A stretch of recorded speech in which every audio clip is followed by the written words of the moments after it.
আলাইকুম, আশা করি সবাই ভালো আছেন। আজকে আমি রান্না করবো এখানে পাঁচমিশালি শাক, হেঁচি শাক, ডাঁটা শাক, কাটাকুড়িদের শাক, সব শাক মিশানো পাঁচমিশালি শাক। আর শাক দিয়ে মাছের মাথা দিয়ে আমি এখানে একটা তেলাপিয়া মাছের মাথা নিয়েছি। মাথা দিয়ে আমি শাকটা শুকনো শুকনো করে রান্না করবো, এটা আপনাদের সাথে আমি শেয়ার করবো। শাকগুলি সব ছোটো ছোটো করে কাটে দেবো।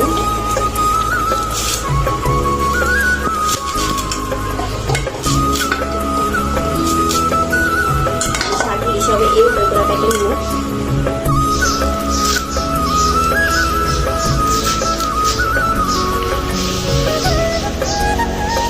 শাকগুলি কাটা হয়ে গেছে, এখন আমি রান্নাটা বসাই দেবো। চুলে কড়াইয়ে আগে এই তেলটা দিয়ে দিচ্ছি গরম হওয়ার জন্য। এখন দিয়ে দেবো পেঁয়াজ ভাজা হয়ে গেছে। এখন দিয়ে দেবো সামান্য আদা রসুন, সামান্য পানি,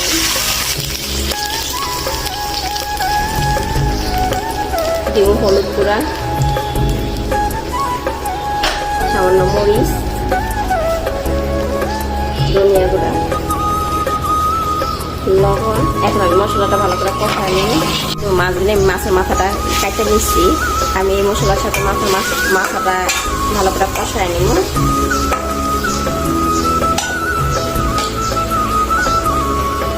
পেঁয়াজ মাছের মাথাটা খুব সুন্দরভাবে কষানো হয়ে গেছে।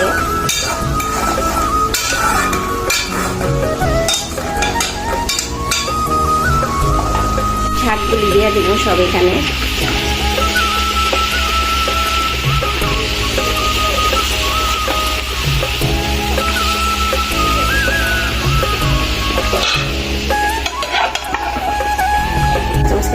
কাঁচামরিচ খালি দিয়ে দেবো।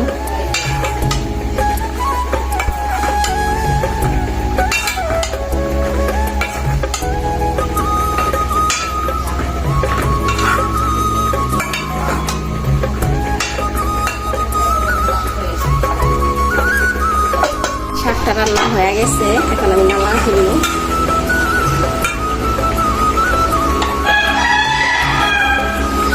এই আমার তেলাপিয়া মাছ দিয়ে পাঁচমিশালি শাক কেমন হয়েছে আপনারা কমেন্টে জানাবেন।